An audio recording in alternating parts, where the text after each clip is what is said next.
Hey, everybody. Welcome to FlyBy Episode 3. I'm Eric. I'm Paul. I'm Kayla. Alicia. And I'm Utica. Color me impressed with the intro, Eric. Not everybody Awesome. rush at once. Yeah, just take our time. We didn't brief who was going to go first or anything like that. We just winged it, honestly, like we do this almost every week. Anyway, Kevin is conspicuously absent. On a side story, he just cut caffeine, so maybe that's what it is. Yeah, water. Got lots of water. Kevin is conspicuously absent. He shared on social media he broke his arm in a snowboarding accident, so he's good. Had surgery. Everything is fine with Kevin for anybody who's concerned about that. Glad it was not a head injury because he needs all the help he can get. Anyway, so Feel better, buddy. yeah, for sure. Feel better, Kevin. We miss you a little bit, not a lot. We bust your chops because we love you. Un poquito. So, yeah, we've got Sun and Fun coming up. First big event of the year. What are you guys most excited for? For me, donuts. Amish donuts all day long. I think I spent probably $100 on them last year. Hey, I can I second love the the donuts. I've had to go gluten-free over the last year, so I'm not going to have but maybe one. So I'm just checking my phone here. It is 40 degrees in Frederick right now, and that's warm for this last few weeks. I am most looking forward to the sun part of it. Yeah, that's going to be awesome. We say that now. And let's. Yeah, go ahead, Yurka. I'm really looking forward to Paul Harrop asking at the Amish stand for gluten-free donuts. He'll Well, probably laugh him Yeah, off in the premises. Central Florida. yeah, you know, Exactly. living in the panhandle of Maryland, we have a lot of Amish people, and they're very accommodating. I'm sure if they could, they would. Yeah, for sure. So, Alicia, what are you looking forward to about Sun and Fun? I mean, all of it. What is there not to look forward to other than the Yeah. drive from Tampa, which is like an hour, which since I'll probably be flying into Tampa and then driving into the show. But no, it's going to be great. It's exciting to get another, air show going to sort of, I still feel like we're still getting back to having a real full regular air show season for the Yep. first time. And just looking forward to seeing people, seeing the shows, just hanging out at the airport, and hopefully having some good weather. I'll have some donuts for you, Paul. If you can only have one, I'll have at least one a day for you while I'm there. And just enjoying it. We have plenty of sun out here in California, but it's definitely a special show. It's the first big air show I went to, so. I'm looking forward to getting back to it. And I've only been just the one time in 2019, so I'm sure there are some new things for me to discover other than the donuts and the awesome air shows. Yeah, I'm definitely looking forward to it. Last year, I don't know if you can tell who was my favorite demo team last year, but it was definitely the F-22 Raptor demo team. Got all kinds of swag from those guys and gals, and a lot of fun. Whatever you do not try to take a picture directly And behind can you do me a the favor and not F-22. get in trouble for taking pictures of the engines of the F-22. Yeah, I was so of the excited. F-22? I Exactly. was walking around like, oh god, I would like that tiger sticker. By the way, I was like, man, I got it. Oh, this F-22. It'd be so cool to get a shot from behind. And I'm walking around, stepped right by a sign that says no pictures beyond this point. Was completely zoned out and had the camera up, getting ready to take a picture. And the very nice Air Force gentleman stepped over and said, "Sir, no pictures directly behind the airplane without the engine plugs in." I was like, "Oh, I'm so sorry. I didn't take a picture." See, and I pulled up my photo album and I was like, "I didn't take a picture. I promise." But yeah, he was really gracious about it, despite the fact that I was a dummy and stepped right past the sign that said no pictures. Won't make that mistake again. Well, glad to know that we have a national security threat here on board at AOPA. I'll just go now. You guys go ahead. Are they going to be performing there at the show this So year? far, I have not seen that they're going to be, which is kind of disappointing. But it's still early. February 8th today. We've got another 2 months to go, so things could change between now and then. Of course, Sun and Fun's going to have some COVID restrictions in place. We're still mindful of that. It's kind of the same thing as last year. What was it? Indoor spaces, you're going to have to wear a mask, and they recommend you wear a mask where social distancing is not possible, like in the hangars or ticket lines or in an enclosed tent and shuttles and things like that. One thing we are going to have at our tent in Sun and Fun that you're really going to see is the Tiger. It should be 100% done, ready to go, ready to give away to one lucky winner. at Sun and Fun this year. Yurka, you're involved with the event. And I dare going on. anybody that saw it last year, right?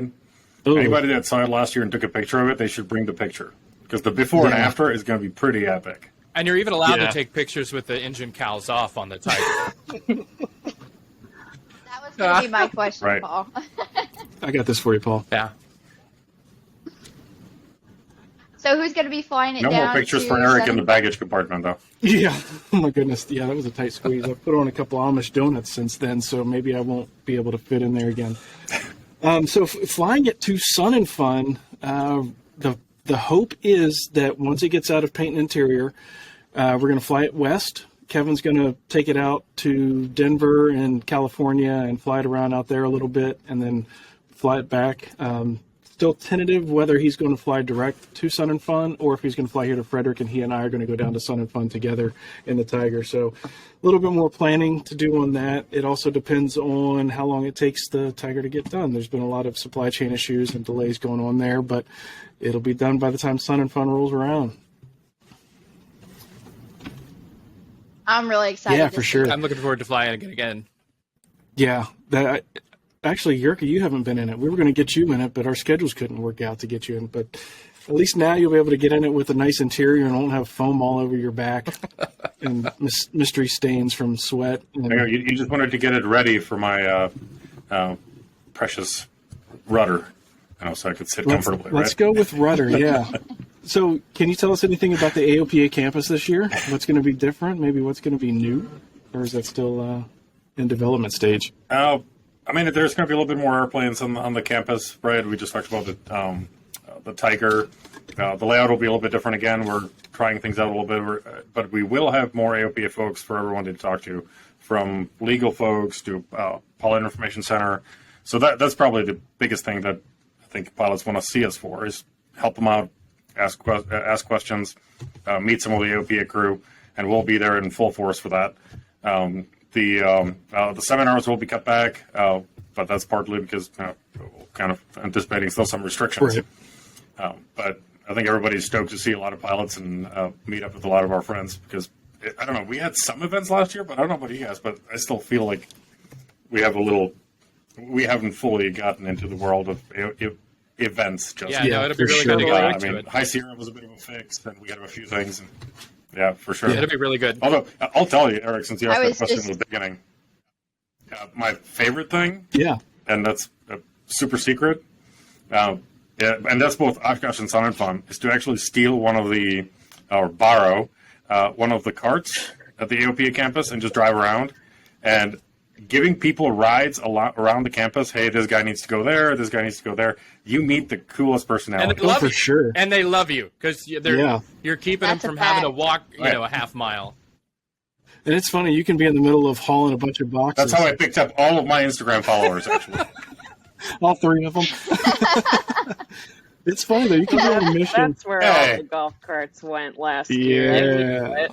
So while I was schlepping it around Oshkosh, Just trying one. to hitchhike to get a Yep. golf cart, you were just driving around getting followers. Yeah, you can be on a mission, man on a mission or woman on a mission, beelining for the parking lot to get a bunch of boxes of stuff, and you'll be hauling these boxes, and somebody will stop you. Can I get a ride to the other side of the field? Yeah, that's actually It's not funny. true. I did get a lot of golf cart rides because I think that by the end of the day, I looked so pathetic that the little volunteers, the EAA volunteers, were like, "Come along, pathetic child, get on. We'll help you. It doesn't appear that you can walk." It's my dream. Yeah. It's Oh my not. goodness. I It's don't. my dream to get in one of the. I don't know if you want that. Go 'cause ahead. It's like I just looked so pathetic that they're like passing, people much older than me and saying, "Oh, she looks like she needs to be picked up. Let's give her a ride." But it saved my feet a little bit. So Yeah, go ahead, Kayla. It's my dream to get picked up in one of the Volkswagens at Oshkosh. Have y'all ever gotten a ride? I got a one of the ride in Charlie Volkswagens? Becker's VW Thing, and if you ever want to feel like a rock star, Oh, ride around with that's Charlie awesome. Becker Oh, in the yeah. Thing at Osh. It's so amazing. That's so cool. Yeah, have yet to do it, but really would love to do it this Yeah. year. Maybe I'll get use the social media excuse and get a camera out and All right, take me on one of your little Volkswagen rides or something. So, next topic is one that we hate hearing about it, we hate talking about it, but unfortunately it's a reality. Many of you already know through social channels and everything else, we unfortunately had a very close to home airplane incident. Unfortunately, all 4 occupants were lost. Nicola Belavia was a Belgian adventurer, social media influencer. Josh Newman, a 22-year-old skateboarder and social media influencer from the U.S. And then Tim, I hope I don't say this incorrectly, Tim Allings from the Netherlands, who did marketing work for a Belgian lifestyle streetwear brand. And Jirka, one of your very close friends, Haraldur Diego, unfortunately perished in this flight. And brought you on to see if you'd like to share a few things about him and who he was to you and who he was to AOPA Iceland, and talk about some of the things he's done and accomplished. Well, most people read the AOPA post or things out there. He headed up AOPA Iceland, which is one of the smallest, but if you ask me, one of the best AOPAs out there. Sorry, U.S. crew, they're right up there. I met him right at the beginning of my career at AOPA. We became really good friends. I stayed with his family, camped with him, and the AOPA Iceland crew a few times. He made it a sport out of giving me shit for everything that I did that he didn't think was funny. And even just a couple of weeks ago, he flew my brother around Iceland. My brother was out there for holiday, and I told him, "You're seeing it wrong if you're seeing it from the ground." Called Hadi. The next day, they were out flying. He was out there for anyone that asked or anybody that showed up. Besides showing off Iceland in an incredible new way, I think he did so much for aviation, inspiring people around. His Instagram account, Volcano Pilot, is just a work of art. He became a flying artist. And he had a lot ahead. The last couple of weeks, him and I have been talking about a new project. He was going to go out on the road outside of Iceland, really to show off GA and some adventures around the world. And he's never going to be able to do that. So that really quite sucks. Yeah. And the most important thing is his family loses an energy that's never going to be replaced. Yeah. Other than it sucks. The entire Iceland pilot family is family, and because it's a small group. I was talking to Valora, one of our other friends out there. His 2 kids, his twins, were out there flying, looking for him, along with 1,000 other people. And unfortunately, it ended the way it did. We all were holding out hopes that they were going to be found somewhere, and that did not happen. This little family up north will go to war for each other, and they did, and they still lost one of their best. And I don't know what to say other than it breaks my heart for his family and for all of us to lose such a good person. Yeah, it's definitely hard. Sucks. It's difficult anytime you read or hear about anything like that. And our hearts and thoughts and prayers and good wishes, well wishes go out to all of those that were affected. And it's terrible. It's terrible. And we just hope that we can hope all we want that it doesn't happen again. But unfortunately, that's the nature of the beast. And we just wish everyone involved the best. And we thank you for coming on and honoring him as you have. Appreciate that. Yeah, no problem. It's During a few hard topics or hard things, he beat over my head this Icelandic expression called "petaredast," which sort of loosely translates to "everything is going to work out," or "everything is going to be fine." And it's kind of funny. I've been holding on to it the last couple of days with kind of tooth and nail. So, if anything, anybody that wants to honor him in any way. Go out flying. If you get an opportunity, go see the incredible country that is Iceland and see it from the air. That's what he can do to honor this awesome guy. Awesome. Thanks, Jirka. We appreciate that. Go ahead, Paul. I was just going to say. Yeah, thank you. We're thinking of Yeah, y'all. man, I'm so sorry for your loss. I've Never had the pleasure to get to know him, but a lot of people I know did, and he made a tremendous impact on them. And that's, that's the double-edged sword about aviation. Is the best part about it are the people, but it hurts 10 times as worse when great people are lost doing something that we all collectively enjoy. And my heart breaks for everybody that was close to him, and just really trying to lift everyone up in my thoughts. Yep. Thanks very much. Definitely. If you've got pictures of yourself with any of those that perished in this unfortunate accident, share your pictures on social media. Use the hashtag #VolcanoPilot. We've seen a lot of that going on lately, and use that to honor their memory and keep them out there in the social media world and freshen everyone's mind. That way we don't forget them as we continue, doing the aviation thing.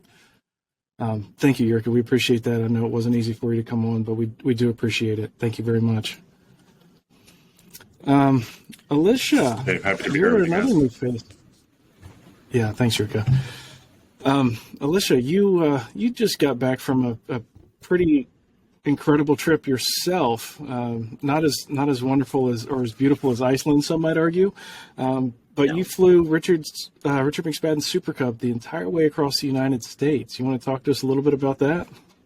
Yes, of course I would. And, Excellent. to echo what everybody else has said, it's a terrible loss, and it's a hard thing that we have to deal with in aviation. And I'm so sorry to everybody who's dealing with that. It's awful and it's sad. And we're in a business of adventure and fun, and we know the risks, but the consequences of those risks sometimes are just really hard to handle. But moving on from that, I didn't really properly introduce myself earlier. For those of you who don't know me, I'm Alicia Heron. I'm a content producer for the publication side of AOPA. So I write for the magazine. Before that, I was a writer for the Air Safety Institute for about a little over 3 years. So I've been with AOPA for 3.5-ish years now, and I've gotten to do some really fun adventures in that time. And one of those, as you said, was flying Richard McSpadden's, my boss at the Air Safety Institute's beautiful, perfect Super Cub from Frederick, Maryland to Bozeman, Montana over the summer. It was quite an adventure. He was doing some flying out, or he was planning to do some flying out in Bozeman during the summer, and needed somebody to move it just because he didn't really have the time. And my background is as a flight instructor and as a banner tow pilot, and I towed in Satabrias, and so I had quite a few hours of tailwheel time. Had only about 10-15 hours in a Super Cub at this point, but was so excited just for him to ask me to fly it for him, because he's my boss. He's also, I think of him as like my mentor in aviation. He also, for those of you who don't know, is Thunderbird 1. And so sometimes when I'm having a conversation with him, or I'm kind of giving him a hard time, I think, oh, this is Thunderbird 1. I need to be more respectful. Like, he's, potentially the best pilot I've ever talked to. And so probably on also occasion, one of the he most humble, though. I know. Well, that's the thing, because you forget. Yeah. Absolutely. You can easily forget that he is, was the lead on this absolutely incredible, this incredible demonstration team, and and he's he actually is. I know that a lot of people say about relatively well-known people or well-known pilots, he's just a normal guy. He actually is. You actually could forget that he is Thunderbird 1, and he will not bring it up. Really, he'll say in his sort of, Richard way, he's like, I'm a GA guy. I grew up flying my dad's Navion. I have a Super Cub now, and people would be like, oh, what else did you? And he's like, oh, some single seat fighters, and it's like, you were Thunderbird 1. So anyway, all of this is in the back of my head as he's giving me the keys to his airplane and saying, good luck, have fun. And it was quite an adventure. It was the biggest cross country I've ever done. It's the biggest cross country I've ever done solo. I had previously gone from the Outer Banks of North Carolina to like the very south of Texas with a student who had bought a 172 and needed to move it to his new home, but had never done anything as long as this and as as complex as this, because there is just more that goes into flying a tail dragger, and there is more when it is for work in this way, and there is more stress when you're flying around representing AOPA, because you're not just some pilot. I'm flying around in a Super Cub that says Air Safety Institute on the outside of it, so there's just a little bit more, there's a little higher level of stress with that, but all in a good way. That's a little pressure there. Oh, Just right? a little. Yeah, just a little pressure. How long did it take you? So I got really lucky with the weather at the beginning of the trip. So I made amazing time on the first day. So on the first day, and this is so with any cross country and with any flight, you can't choose the day, really. You just have to be ready to go. So we had packed up this airplane with all the things that he would need. We had done the weight and balance. I had like this small duffel bag of stuff because it was, soft-sided and wasn't too heavy. And the weather for the next day just looked perfect. So I was, hoping that the forecast stayed that way, and then woke up and it was that good. And so we go to the airport and, I take off. And on long cross countries, again, on any flight, when the weather is good, you just got to go. You just got to go take advantage of that good weather, because it's not going to get better. If you can deal with it and it's safe and it's within your limits, just go. Get hours in the plane, get distance over the ground, and go. Because you're not going to get, you might not get better conditions than that. And actually, as it turned out, the rest of the week in Frederick was terrible. So I went on the right day. And it was a really long day, but again, the weather was perfect. The first day, the weather was perfect. The first and last days of the trip were the best weather days, which was great. And if I had to choose, those are the days that I would have had the weather be perfect. But yeah, we're doing me in the airplane. We're doing like 3-hour legs, 2.5, 3-hour legs all day in the summer. And it was great. It was amazing. So here's a question for you, Alicia. Go ahead. Sorry, I think I have a little bit of a delay.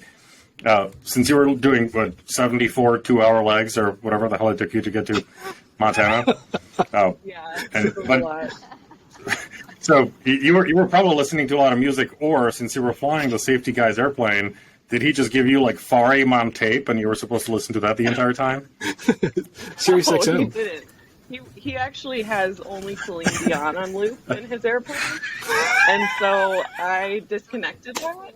I'm serious, and he proudly owns this. That's interesting. I never guessed He loves. So funny stories.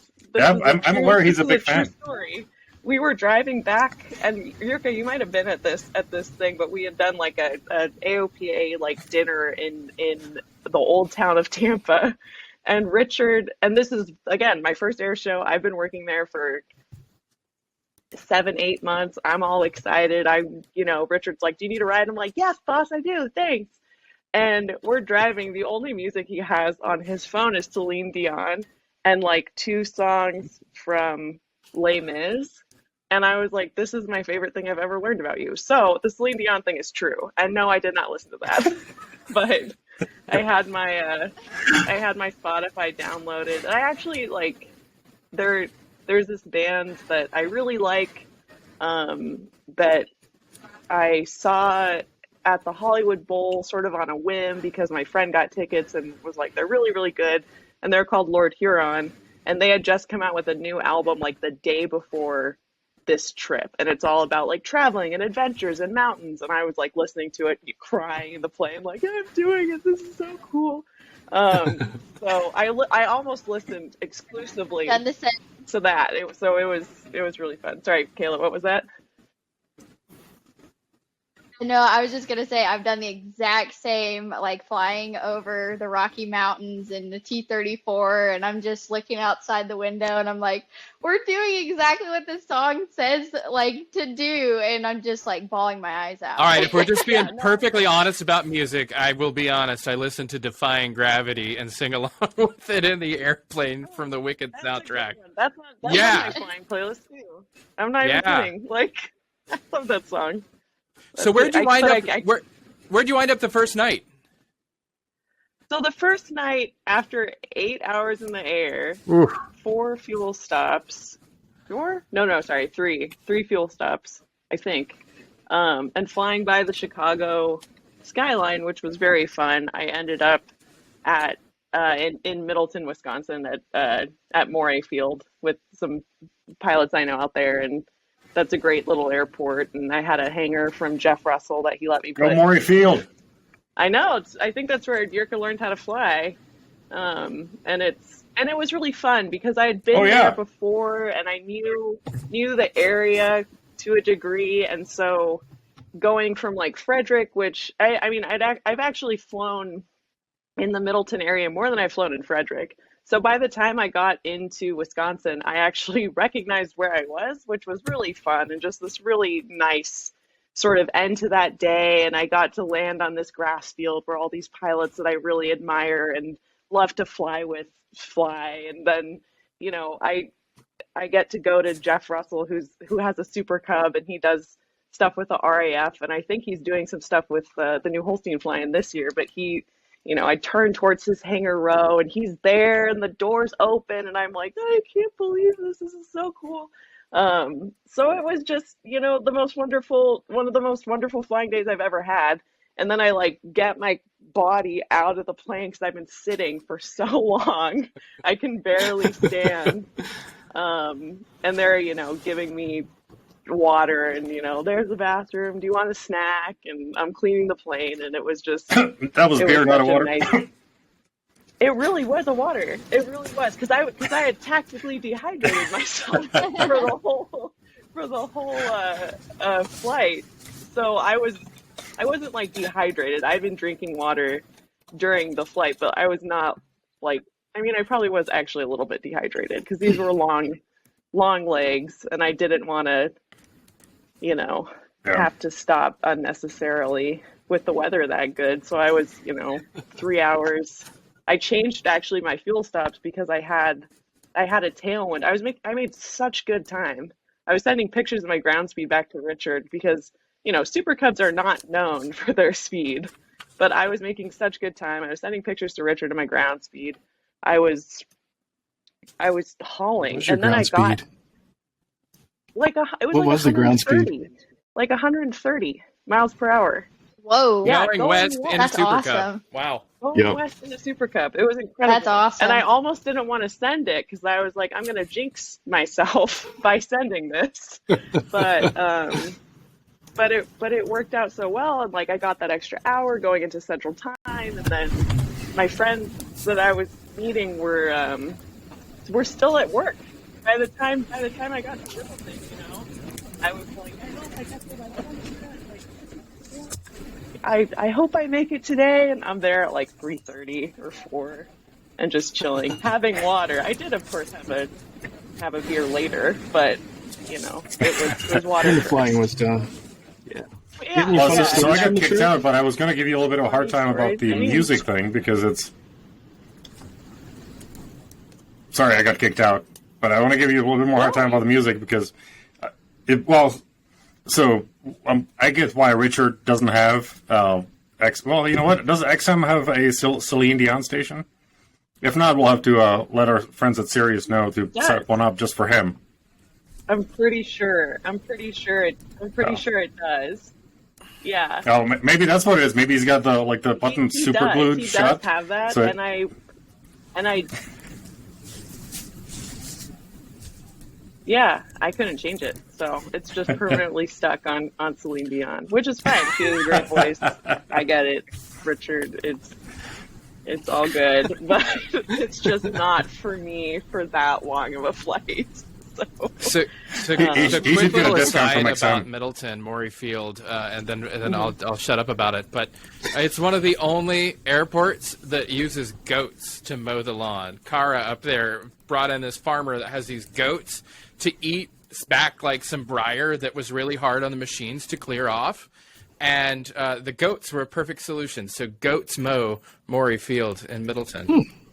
Did not know that. It's like the cutest airport on earth, actually. Like, I That's awesome. almost don't want to talk about it because I don't want people to go to it, but and overrun it. But it's just, it has such a good community. There are some really, really good pilots there. There's a great tail dragger community there.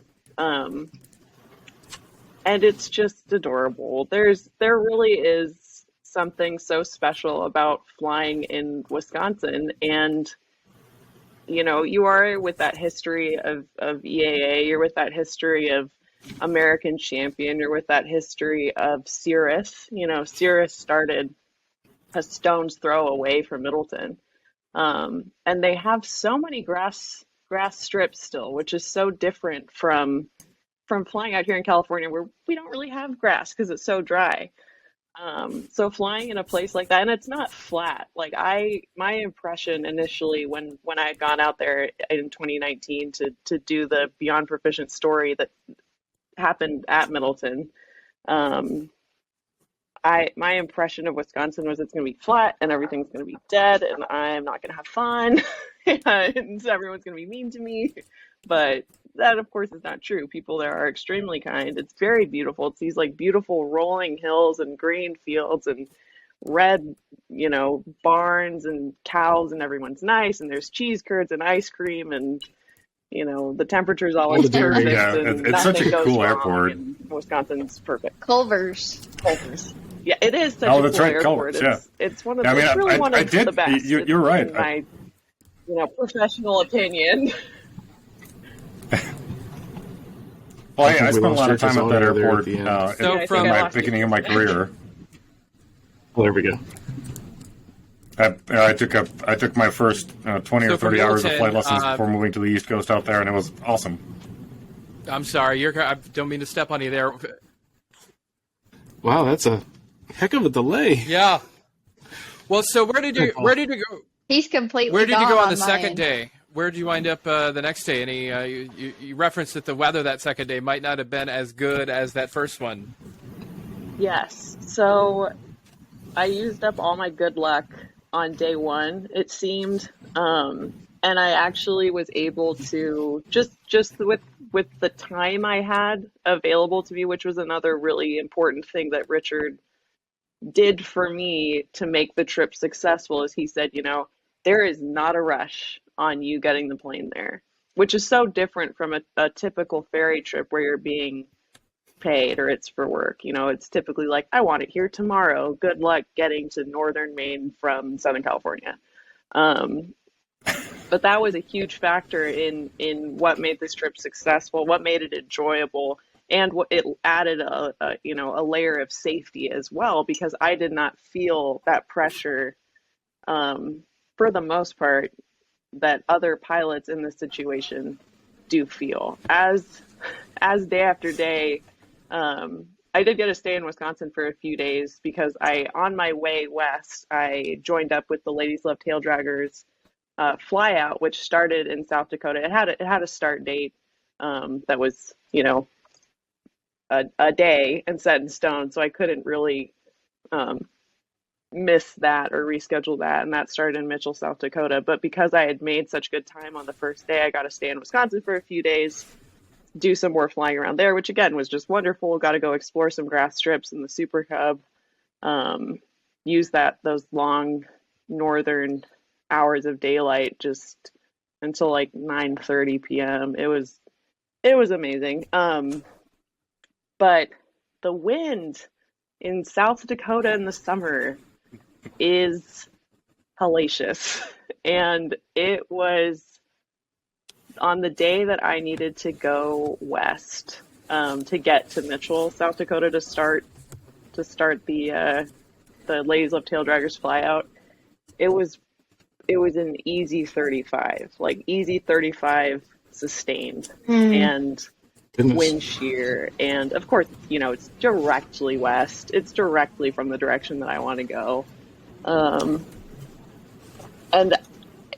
that and just all the air mets was led me to push it one more day. And the next day it was better. It was only in like the 20s for wind, but still that's a lot. That's a lot of wind, and it's a lot of wind for a Super Cub. So it was fun. It was the shortest landing I've ever had. I stopped for fuel in Blue Earth, and I was actually lucky enough that Ross from Middleton flew his Husky with me out to Blue Earth, which was really fun because you got to pretend I have my own airplane. This is fun. And the flight out there took 3 hours to get to Blue Earth and fuel up. It was my shortest landing ever because it was so windy. And then he went back to Middleton. I kept going west. His flight back was like an hour and like 10 minutes. Nice. And my flight to Mitchell. And so it's, it's painful because he's saying, I landed. And I'm like, it's really hot and I still have 2 hours to go. Like, hope you're having fun. And of course, he's like, this this day is awful. It got windier here. And I'm like, great, this is so fun. Got to Mitchell, started the fly out. It was great. Next day, worst winds I've probably ever seen. It was like at 40, I think. I have a screenshot of it somewhere. Wow. And that was the day that we were all supposed to go to Rapid City as a group.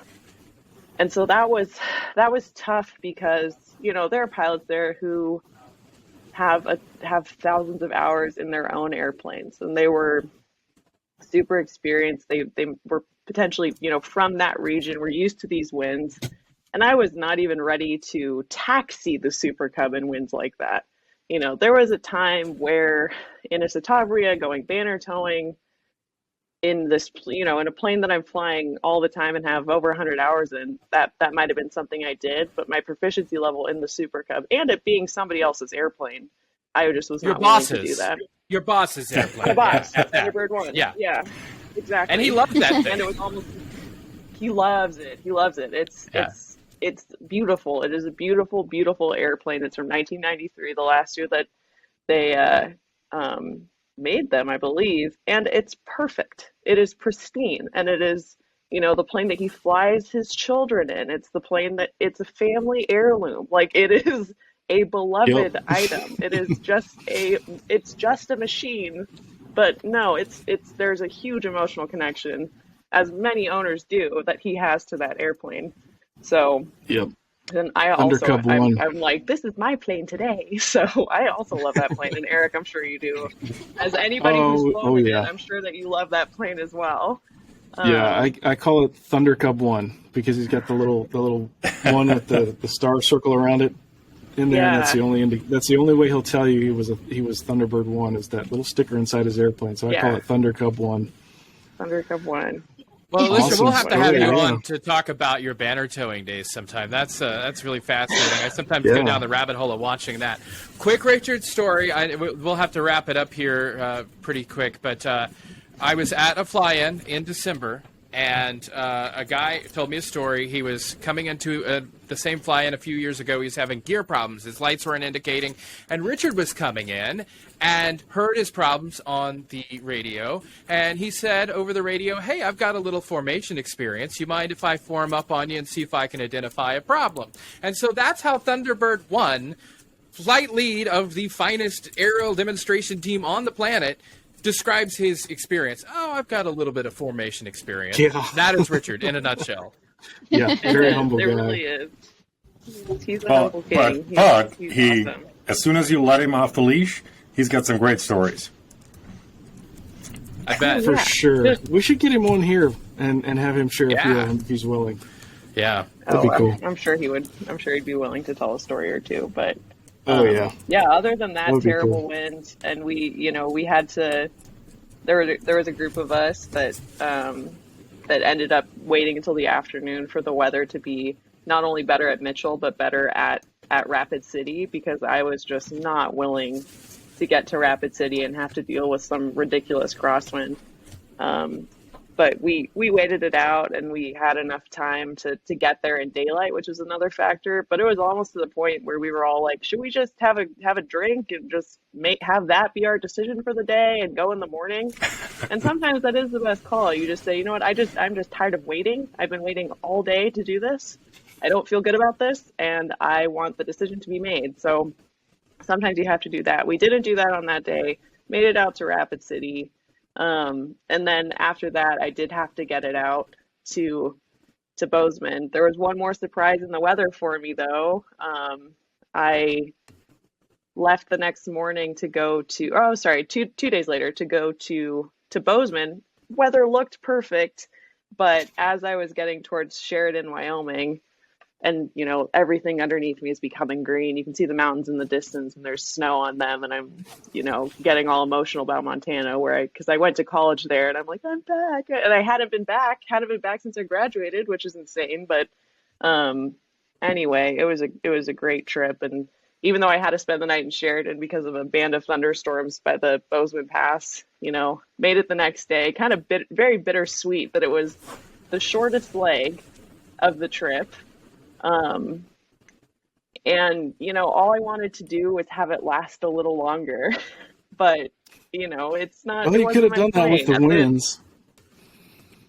I know. High wind days, but it sounds like a whole lot of fun. I'm glad you had the opportunity to do that. It was amazing. It was amazing. It was beautiful. It was just like one of the most generous things anyone's ever done for me. Like it says so much about Richard as a person who wants others to succeed and enjoy aviation that he gave me the opportunity to do this. You know, it says so much about like his just faith in people and like saying, you know, this might not go perfectly. I trust you. Good luck. Have fun. So it like, not to be dramatic, but it was life-changing. It was incredible. It was so fun. Awesome. When I landed in Bozeman, they gave me the option I asked to land on the grass, which they sometimes will not give you, but they let me, which was great. And then, you know, taxi in and give them the keys. And as I'm getting my stuff out, they're pushing the plane in to do an oil change. And I'm like, bye. And, you know, that was that. So, but Sounds like a lot of fun. Right now. But no, it was great. It was amazing. I hope that you learn so much from any cross country, and you learn more if you do it by yourself. It's so valuable to put yourself in a situation that pushes you, because it makes you a better pilot. It makes you a better pilot in so many different ways, because there was a lot going on that flight. You know, it wasn't just 1,000 feet low and slow the whole way. It was talking to Chicago. It was diverting to different airports to change up my fuel plan. It was making decisions about weather. It was dealing with group pressures as well on those windy days. And it was going into towered fields, going through these mountainous areas as well, like getting into Bozeman, which just made it this really complex, really beautiful, really fun trip. And again, just the Montana part was great because I did go to college out there and got my instrument commercial and CFI out in that area. And one of my favorite moments, actually, as I was about to call up Bozeman, was hearing on the CTAF a plane from my school doing touch and goes at the local airport. And I was like, oh, it's all coming full circle. This is great. So yeah, it was awesome. it was a huge adventure, and thanks for letting me talk about it for so long. Yeah, no problem. No, that's what it's That's all awesome. about. Yeah, thanks for sharing, Alicia. We appreciate that for sure. So we mentioned the Tiger briefly not long ago. The paint I saw in person after the first coat of clear, it's looking really nice. It's going to look great. It's going into the interior shop soon. Some pieces have already been done. But met up with a really cool guy while I was over there. His name's Jason. He's got a channel on YouTube called Rebuild Rescue, and he does all kinds of stuff, cars and trucks and RV and that kind of a thing. But what caught my attention was he was doing airplanes, and he started talking about one of the airplanes he owns and the upgrades he was wanting to do to it. And they all mirrored almost precisely what we're doing on the Tiger. So he's in central Pennsylvania, right near where the Tiger's being done. He just bought a Grumman Cheetah, the twin engine. He's got a small fleet of airplanes, looking to start flying clubs and help some people out with getting their pilot certificate. He's been working on a Cessna 401 twin engine that's been sitting out on a ramp. He just got that thing fired up and wants to use it for multi-engine training in his flying clubs and angel flights and stuff like that. So if you have a chance, hop over on YouTube, check out that channel, Rebuild Rescue. They're doing some really cool things for aviation there. Kayla, speaking of cool things, you just took a little trip with your fiance. You want to tell us about that real quick? Yeah, I mean, let me take my bows off. I think they just died. So that's not going to do me any good. But yeah, I mean, I've had 2 completely full weekends full of aviation this past weekend, and then the weekend before that, when I got to go with my fiance on the Falcon 2000 that he flies. Sometimes I get to go on those Part 91 legs and fly in the jump seat, which is right behind his seat because he's the FO. But yeah, I mean, it just really opens my eyes every time I go on one of those flights because I'm so used to just flying off grass strips and cubs and, walking to the airplane, pulling it out, making sure it's pre-flighted, gas, all that good stuff, and just going. But, with a big corporate jet like that, you're dealing with passengers, you're dealing with the FBO. You got to remember, hey, go in and get your fuel slip so that you can pay your massive bill, all that kind of stuff that we don't really think about in general aviation. And especially, someone like me who's not really interested in pursuing that kind of flying. I mean, it's just completely different, but I'm so thankful to be able to get to go do that. I mean, we flew from San Antonio to Naples and back in the same night. We left at like 5 o'clock in the afternoon, got back around midnight. And it's just incredible. I mean, we flew over the Gulf of Mexico, and I saw the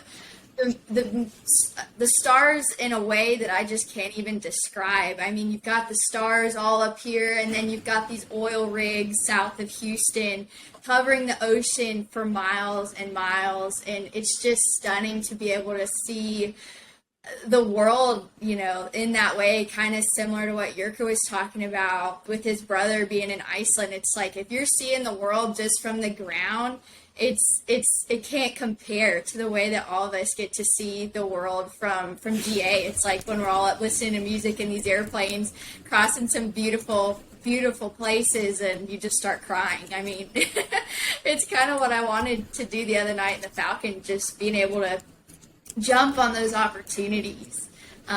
So yeah, it's always. I just flew a 737 to Chicago in 21C, I think was my seat. Very different view. I mean, one of them is definitely more my cup of tea than the other.